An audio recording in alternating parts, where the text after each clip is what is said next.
అందరికీ నమస్తే అండి. నేను Harinath Yadav. Welcome to our channel Andhra vision. America అధ్యక్షుడు డొనాల్డ్ ట్రంప్ తీసుకునే నిర్ణయాలు ప్రపంచంలో ఉన్నటువంటి దేశాల అన్నిటికీ కూడా చాలా పెనుముప్పుగా మారిందని చెప్పుకోవాలి. ఎందుకంటే ఆయన మాట్లాడే విధానం ఎప్పుడు ఎలాగ మాట్లాడతారో ఎవరికీ తెలియని విధంగానే మాట్లాడుతున్నాడు. ఇటీవల కాలంలో వెనిజులా అధ్యక్షుణ్ణి ఆయన బంధించిన విషయం అందరికీ తెలిసిన విషయమే. కాకపోతే ఇటీవల గ్రీన్లాండ్ అదే డెన్మార్క్లో ఉన్నటువంటి స్వయం ప్రతిపత్తి కలిగిన దేశం గ్రీన్లాండ్ మీద ఆయన కన్నుపడిందని చెప్పుకోవాలి. ఎందుకంటే గ్రీన్లాండ్ని ఆయన కొనాలని చూస్తున్నాడు. కానీ గ్రీన్లాండ్లో ఉన్నటువంటి ప్రజలు ఎవరైతే ఉన్నారో వాళ్ళంతా కూడా నాట్ ఫర్ సేల్ అని ప్లకార్డులతో వాళ్ళు ఆ దేశంలో వ్యతిరేకంగా ప్రతి ఒక్కరు కూడా నినాదాలు చేస్తున్నారు. అదేవిధంగా నాటో దేశాలన్నీ కూడా ట్రంప్కు వ్యతిరేకంగానే ఉన్నాయని చెప్పుకోవాలి. ఎందుకంటే ట్రంప్ తీసుకునే నిర్ణయాలు ఆ విధంగా ఉన్నాయి. ప్రతి ఒక్క వస్తువు పైన ప్రతి ఒక్క ఎగుమతి అయినా కూడా అతను టారిఫ్లు అదే సుంకాలు విధిస్తున్నటువంటి వ్యక్తి ఈ ట్రంప్ అని చెప్పుకోవాలి. అలాగే గ్రీన్లాండ్లో ఉన్నటువంటి ఖనిజ సంపద ఏదైతే ఉందో, అలాగే ఇనుము కావచ్చు, అలాగే చమురు కావచ్చు, ఈ విధంగా గ్రీన్లాండ్లో ఎక్కువగా ఖనిజాలకు ప్రసిద్ధి చెందిన దేశము. ఈ గ్రీన్లాండ్ అనేది ప్రపంచంలోని అతి పెద్ద ఒక ద్వీపం అని చెప్పుకోవాలి. ఇది ఐలాండ్ అని చెప్పుకోవాలి. ఎందుకంటే ఈ గ్రీన్లాండ్ అనేది ఎప్పుడైతే అమెరికా కొనాలి లేదంటే ఆక్యుపై చేయాలనే ఉద్దేశంతో అమెరికా అధ్యక్షుడు తీసుకునే నిర్ణయాలు చాలా కఠినంగా ఉన్నాయి. ఒకవేళ ఆ దేశం ఒప్పుకోకపోతే ఆ దేశాన్ని యుద్ధం చేసైనా కూడా గెలుచుకోవాలనే ఉద్దేశంతో డొనాల్డ్ ట్రంప్ ఇటీవల చాలా వ్యాఖ్యలు చేశాడు. అలాగే చెప్పుకుంటూ పోతే డొనాల్డ్ ట్రంప్ ఆ మ్యాప్లో ఏముందంటే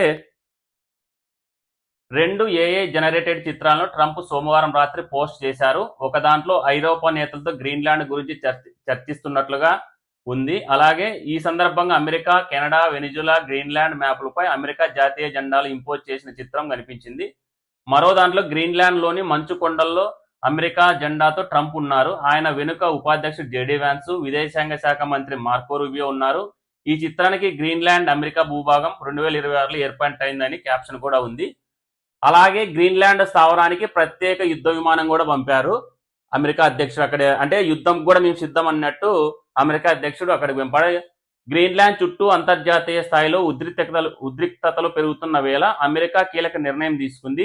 north American aerospace defence command తన ప్రత్యేక విమానాన్ని గ్రీన్లాండ్లోని పిటుఫిక్ స్పేస్ బేస్లో మోహరించినట్లు అధికారికంగా ప్రకటించింది. ఈ విమానం దీర్ఘకాలిక రక్షణ కార్యకలాపాల్లో భాగంగా మోహరించినట్లు వెల్లడించింది.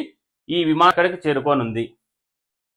ఈ విధంగా వెనిజులా, కెనడా, గ్రీన్లాండ్ ఈ దేశాలన్నీ కూడా అమెరికాలో భాగమైనట్లు ఒక పోస్ట్ పంపాడు. అలాగే ఆ గ్రీన్లాండ్ పైన అమెరికా జాతీయ జెండాను పాతినట్లు కూడా ఆయన ఒక పోస్టు పంపించాడు. ఈ విధంగా చెప్పుకుంటూ పోతే గ్రీన్లాండ్ అనేది చాలా పీస్ఫుల్ ప్లేసు, చాలా అందమైన ప్లేస్ అని చెప్పుకోవాలి. ఆ దేశాన్ని ఆక్రమించుకుంటే అది డెన్మార్క్ పరిధిలోనే ఉంటుంది ఈ గ్రీన్లాండ్ అనే దేశము.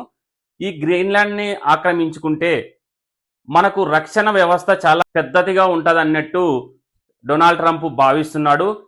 ఈ విధంగా చెప్పుకుంటూ పోతే గ్రీన్లాండ్ మీద బూచిగా చూపిస్తూ రష్యా అలాగే చైనా ఈ 2 దేశాలు బూచిగా చూపిస్తూ ఆ 2 దేశాలు గ్రీన్లాండ్ని ఆక్రమిస్తాయని చెప్తూ వాళ్ళకంటే ముందే కూడా ఇది అమెరికా వశమైపోవాలనే ఉద్దేశంతో డొనాల్డ్ ట్రంప్ ఈ దేశాన్ని ఎలాగైనా కూడా ఆక్రమించి తీరుతాను అనేసి డొనాల్డ్ ట్రంప్ చెబుతున్నాడు.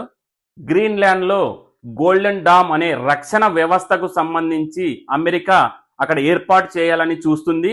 ఈ గోల్డెన్ డామ్ అనేది గ్రీన్లాండ్లో ఉంటే అటు చైనా నుంచి కావచ్చు, ఇటు రష్యా నుంచి కావచ్చు, అమెరికాకు ఎటువంటి ఇబ్బందులు ఉండవు, రక్షణ వ్యవస్థ చాలా పటిష్టంగా ఉంటుంది అనే ఉద్దేశంతో ఈ గ్రీన్లాండ్ ఎట్టి పరిస్థితుల్లోనూ ఆక్రమించాలనేసి డొనాల్డ్ ట్రంప్ భావిస్తున్నాడు.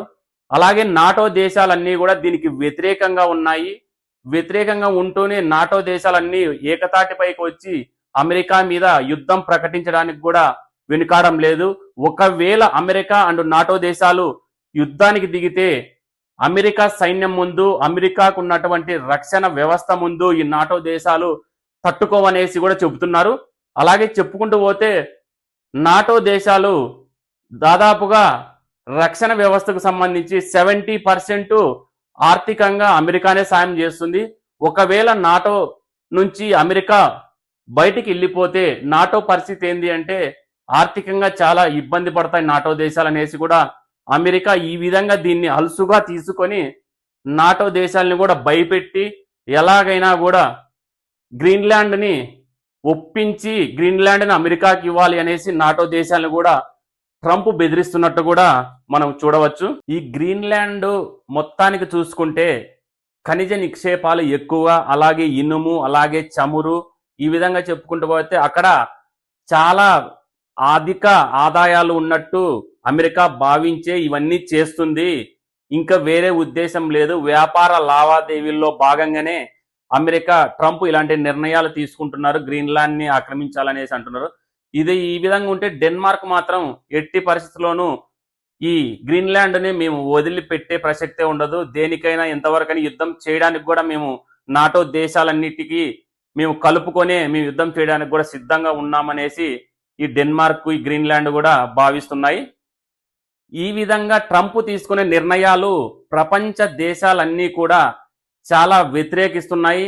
అమెరికా అధ్యక్షుడు ట్రంప్ తీసుకునే నిర్ణయాల మీద ఆయన ఫిజికల్ గా ఫిట్ గా ఉన్నా కూడా మెంటల్ గా ఫిట్ గా లేడు. ఆయన తీసుకునే నిర్ణయాలు ఈ విధంగా ఉన్నాయి. ఆయన చాలా మెంటల్ కండిషన్ సరిగ్గా లేదు. ఆయనకి ఖచ్చితంగా అన్ని పరీక్షలు చేయించాలని చాలా దేశంలో ఉన్నటువంటి ప్రజలు అంటూ ఉన్నారు. Thank you.